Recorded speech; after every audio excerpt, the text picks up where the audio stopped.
លោកក៏ពុកអ្នកម្ដាយអង្គុយចាំក្នុងផ្ទះដុតធូបដុតទៀនរំលឹកបុណ្យគុណព្រះប្អូនប្រុសទាំងអស់មាន3និងបងស្រីមួយខ្ញុំបាត់មុខបាត់ខ្លួនធ្វើឲ្យអ្នកមានគុណព្រួយលោកក៏ពុកអ្នកម្ដាយអង្គុយចាំក្នុងផ្ទះដុតធូបដុតទៀនរំលឹកបុណ្យគុណព្រះប្អូនប្រុសទាំងអស់មាន3និងបងស្រីមួយខ្ញុំបាត់មុខបាត់ខ្លួនធ្វើឲ្យអ្នកមានគុណព្រួយបាត់ខ្លួនទៀតហើយមិនដឹងជាដើរទៅណាតាំងពីក្មេងតាំងពីតូចដល់ចូលសាលាចេះដើរចាយលុយមានសុទ្ធតែពួកម៉ានាំគ្នាជក់បរិយចូលលក់កញ្ឆាផ្ទះមានមិនចង់នៅទៅចង់រត់លេងតាមថ្នល់បលិសដេញច្រើនពេកផ្លូវណាក៏ស្គាល់ពួកសដែកចេញមកវាយនាំគ្នាវាយបន្តរត់លេងជាមួយសុទ្ធតែពួកជើងល្អប្អូនចាំនៅផ្ទះអ្នកម្ដាយភ័យព្រួយលោកក៏ពុកចេញពីធ្វើការវិញក៏ព្រួយមិនទាត់ចាំក្នុងផ្ទះលោកក៏ពុកសួរចម្លើយហើយរៀងនៅ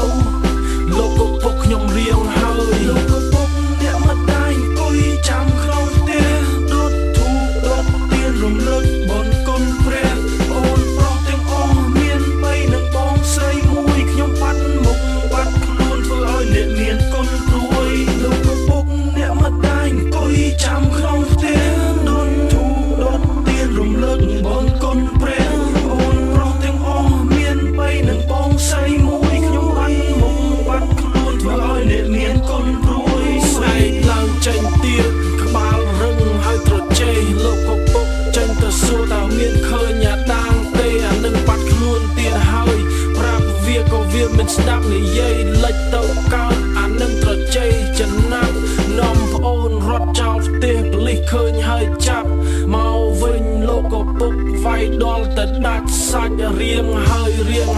ជាពាក្យចេញពីមាត់លោកក៏ពុកទៅធ្វើការខ្ញុំបើកទ្វារហើយរត់បាត់ខ្លួនទៀតហើយ6 ខែកន្លងរស់នៅជាមួយពួកម៉ាក់ហើយធ្វើការផងផឹកស្រាជុកលៀង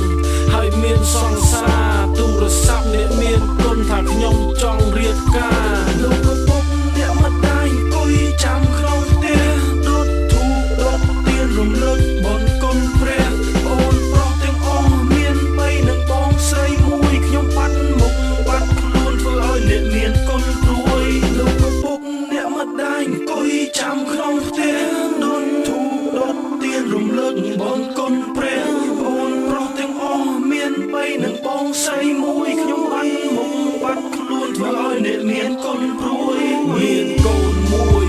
គឺជាកូនប្រុសមានឡានមានផ្ទះតែដើរផ្លូវខុសលាកូនលាប្រពន្ធហើយមកផ្ទះវិញលក់ថ្នាំចាយលុយព្រោះសម្បូរអ្នកទិញចូលក្លឹបផឹកស្រាបើកឡានតាមផ្លូវប៉ូលីសរកឃើញកំភ្លើងហើយចាប់ប្អូនបើបណ្ដឹងហើយមិនរៀងទៀតនៅតែលក់នាំប្អូនទិញកញ្ឆាទុកលក់ហើយជក់បើកឡានទៅទម្លាក់ថ្នាំឲ្យគេមកថងខ្ញុំប្រហែសពេកប៉ូលីសឆែកឃើញទាំងអស់ស្អែកឡើងទូរស័ព្ទទាក់ទងគ្រួសារខ្ញុំត្រូវជាប់គុកចាំឡើងតឡាការលោកក៏ពុកអ្នកម្ដាយអង្គុយចាំក្នុងផ្ទះដុតធូបដុតទៀនរំលឹកបុណ្យគុណព្រះប្អូន